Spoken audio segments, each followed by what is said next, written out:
시간이 되었습니다. 다 같이 사도신경으로 신앙 고백하시며 2024년 7월 19일 금요일 새벽 기도에 함께 시작하겠습니다. 나는 전능하신 아버지 하나님 천지의 창조주를 믿습니다. 나는 그의 유일하신 아들 우리 주 예수 그리스도를 믿습니다. 그는 성령으로 잉태되어 동정녀 마리아에게서 나시고 본디오 빌라도에게 고난을 받아 십자가에 못 박혀 죽으시고 장사된 지 사흘 만에 죽은 자 가운데서 다시 살아나셨으며 하늘에 오르시어 전능하신 아버지 하나님 우편에 앉아 계시다가 거기로부터 살아있는 자와 죽은 자를 심판하러 오십니다. 나는 성령을 믿으며 거룩한 공교회와 성도의 교제와 죄를 용서받는 것과 몸의 부활과 영생을 믿습니다. 아멘. 오늘 우리 함께 읽을 기록된 하나님 말씀, 구약의 말씀 신명기 제34장 1에서 12절까지의 말씀입니다. 구약 318쪽경에 있는 신명기 제34장 1에서 마지막 12절까지의 말씀 오늘 함께 읽고 우리 묵상합니다. 모세가 모압 평지에서 느보산에 올라가 여리고 맞은편 비스가 산 꼭대기에 이르매 여호와께서 길르앗 온 땅을 단까지 보이시고 또 온 납달리와 에브라임과 므낫세 땅과 서해까지의 유다 온 땅과 네겝과 종려나무의 성읍 여리고 골짜기를 평지를 소알까지 보이시고 여호와께서 그에게 이르시되 이는 내가 아브라함과 이삭과 야곱에게 맹세하여 그의 후손에게 주리라 한 땅이라. 내가 내 눈으로 보게 하였거니와 너는 그리로 건너가지 못하리라 하시매 이에 여호와의 종 모세가 여호와의 말씀대로 모압 땅에서 죽어 벳부얼 맞은편 모압 땅에 있는 골짜기에 장사되었고 오늘까지 그의 묻힌 곳을 아는 자가 없느니라. 모세가 죽을 때 나이 120세였으나 그의 눈이 흐리지 아니하였고 기력이 쇠하지 아니하였더라. 이스라엘 자손이 모압 평지에서 모세를 위하여 애곡하는 기간이 끝나도록 모세를 위하여 30일을 애곡하니라. 모세가 눈의 아들 여호수아에게 안수하였으므로 그에게 지혜의 영이 충만하니 이스라엘 자손이 여호와께서 모세에게 명령하신 대로 여호수아의 말을 순종하였더라. 그 후에는 이스라엘에 모세와 같은 선지자가 일어나지 못하였나니 모세는 여호와께서 대면하여 아시던 자요. 여호와께서 그를 애굽 땅에 보내사 바로와 그의 모든 신하와 그의 온 땅의 모든 이적과 기사와 모든 큰 권능과 위엄을 행하게 하심에 온 이스라엘의 목전에서 그것을 행한 자이더라. 아멘.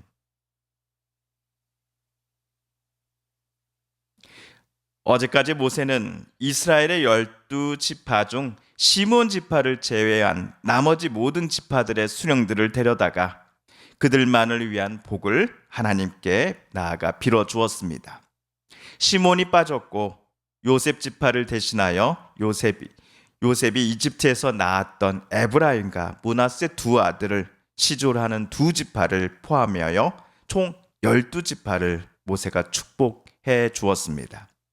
이 축복을 모세는 여호와 하나님께 간구했습니다. 하나님께서 주시는 복과 은혜를 누리며 살아가기를 소망하는 사람, 가나안 땅에 들어가서도 오직 여호와 하나님만을 사랑하며 경외하고자 하는 지파들을 가리켜 모세는 어저께 이스라엘아 너는 행복한 사람이로다 라고 불렀습니다. 자, 한편 오늘 하나님은 모세만을 따로 불러 그를 느보산의 비스가 봉우리로 데리고 가셨습니다. 그곳에서는 사해가 정면에 보이지요. 모세도 오늘 또다시 느보산 꼭대기에 오르게 되었으니 이번에도 그는 사해 뒤편에 위치한 여리고 골짜기에서 소알까지의 평지를 볼 수 있었을 것입니다. 또한 하나님께서 요단강 동편 지역을 포함하여 2절에 따르면 납달리 지파와 에브라임과 므낫세가 앞으로 차지하게 될 땅들까지도 모세에게 모두 보여주셨다라고 쓰여져 있습니다. 요단강을 기준으로 서쪽 편까지 볼 수 있었다고 하니 모세가 오늘 산에 올랐을 때의 기상 상태는 매우 맑음이었을 것입니다. 그리고 난 후 하나님은 오늘 모세에게 4절에서 이렇게 말씀을 하십니다. 4절은 제가 읽어보겠습니다. 그리고 주님께서 그에게 말씀하셨다. 이것은 내가 아브라함과 이삭과 야곱에게 맹세하여 그들의 자손에게 주겠다고 약속한 땅이다. 내가 너에게 이 땅을 보여주기는 하지만 내가 그리로 들어가지는 못한다. 그리고 오늘 5절을 보시면 주님의 종인 모세가 모압 땅에서 죽었다라고 쓰여져 있지요. 모세가 숨을 거둔 시점이 4절에 나온 하나님의 이 말씀을 모세가 듣고 난 직후인지 아니면 그가 산에서 내려와 며칠을 지나고 난 후에 일어난 것인지는 불분명합니다. 게다가 모세의 시신을 그 당시 사람들이 벳볼 맞은편 쪽에다가 분명히 장사했다고 하는데 지금은 그의 무덤이 정확히 어디 있는지를 아는 사람이 단 하나도 없다라는 기록도 있습니다. 그러나 성경상에서 분명한 점은 모세가 숨을 거두기 직전까지도 그가 여호와 하나님의 말씀을 듣는 사람이었다라는 것입니다.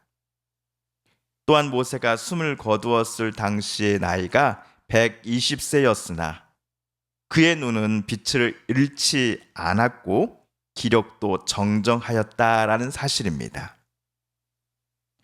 어쩌면 당시에 그가 지난 40여 년 동안 하나님과 늘 동행하는 사람이었고 하나님과 대화를 나눌 수 있는 유일한 사람이었기 때문에 마지막까지도 모세의 기력이 그토록 정정하였던 것은 아니었을까라는 추측을 우리는 해볼 수 있습니다.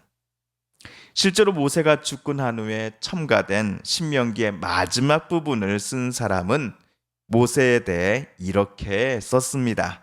우리 10절에서 12절을 세 번역으로 함께 읽어보겠습니다. 시작.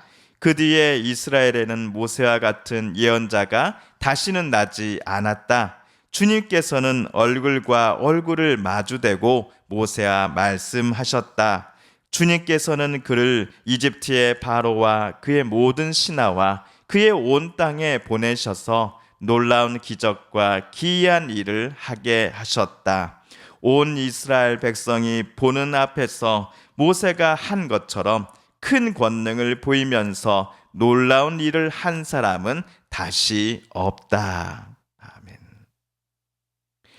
이유가 무엇이었든지 간에 마지막까지도 기력이 또렷하고 신체가 건강하였기에 다른 이들에게는 모세가 갑작스럽게 삶을 마감한 것처럼 보일 수도 있었습니다.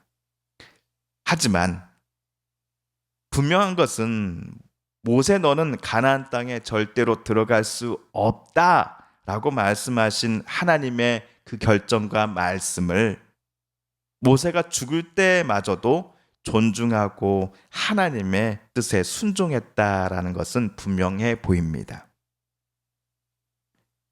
지금도 이스라엘 성지 순례를 가보면 마지막 코스가 요르단에 갑니다.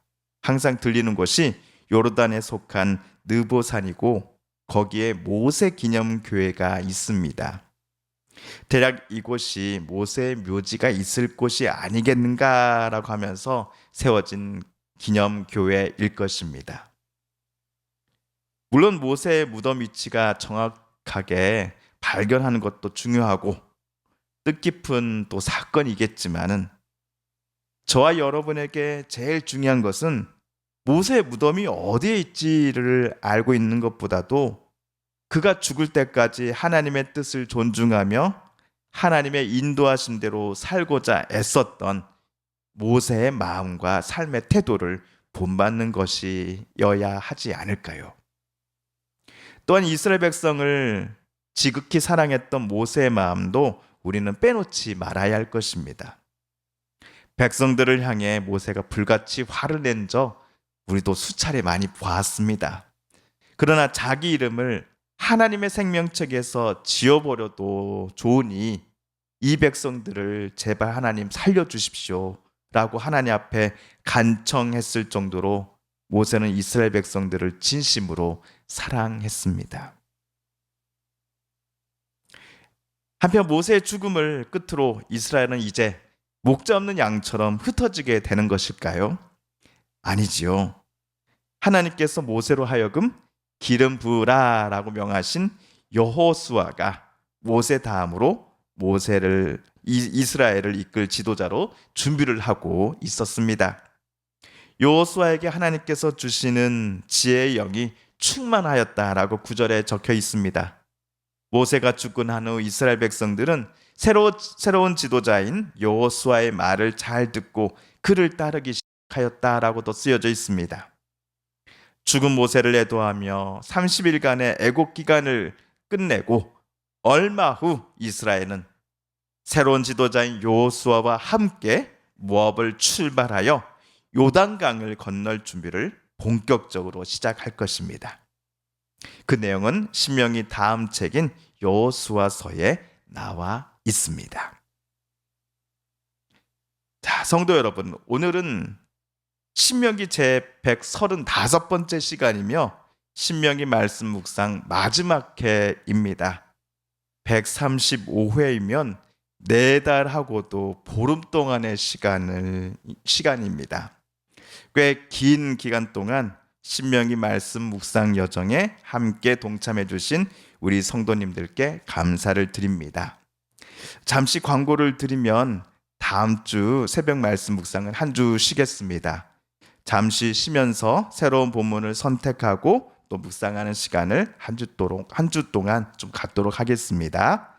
그리고 다음 주 말고 다다음 주 화요일부터는 새로운 본문 구약의 학개서를 선택하여 묵상을 시작하도록 하겠습니다.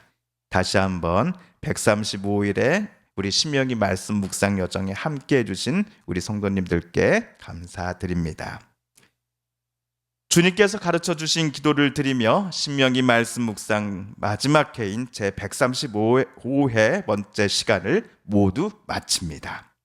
하늘에 계신 우리 아버지, 아버지의 이름을 거룩하게 하시며 아버지의 나라가 오게 하시며 아버지의 뜻이 하늘에서와 같이 땅에서도 이루어지게 하소서. 오늘 우리에게 일용할 양식을 주시고 우리가 우리에게 잘못한 사람을 용서하여 준 것 같이 우리 죄를 용서하여 주시고 우리를 시험에 빠지지 않게 하시고 악에서 구하소서. 나라와 권능과 영광이 영원히 아버지의 것입니다. 아멘. 사랑하는 성도 여러분, 성삼위 하나님께서 지난 135회 동안 우리 신명기 말씀 묵상을 하면서 저와 여러분에게 들려주신 하나님의 음성과 뜻을 다시금 떠올려 보고 싶습니다. 특별히 오늘 말씀 묵상 중에 우리가 깨닫고 다짐한 바대로 우리 정말 그렇게 살아가게 해달라고 이 시간 하나님 앞에 기도드리길 원합니다. 우리 성도님들과 가족분들 중에 하나님의 고쳐주심, 또 치료해 주심, 회복시켜 주심을 놓고 간절함으로 기도하는 분들이 계십니다. 이 시간 우리도 같은 마음 같은 뜻으로 함께 기도하겠습니다.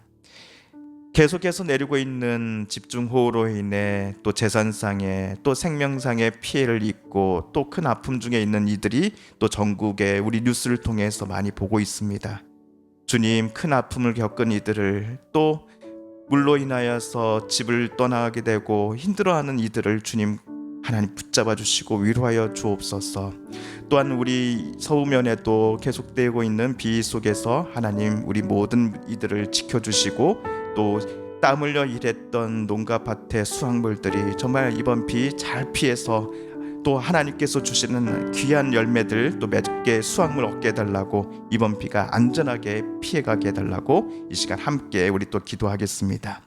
마지막으로 우리가 가지고 나오는 간절한 기도 제목 하나님께 아뢰며 하나님의 은혜의 보좌 앞으로 더욱더 가까이 나아가겠습니다.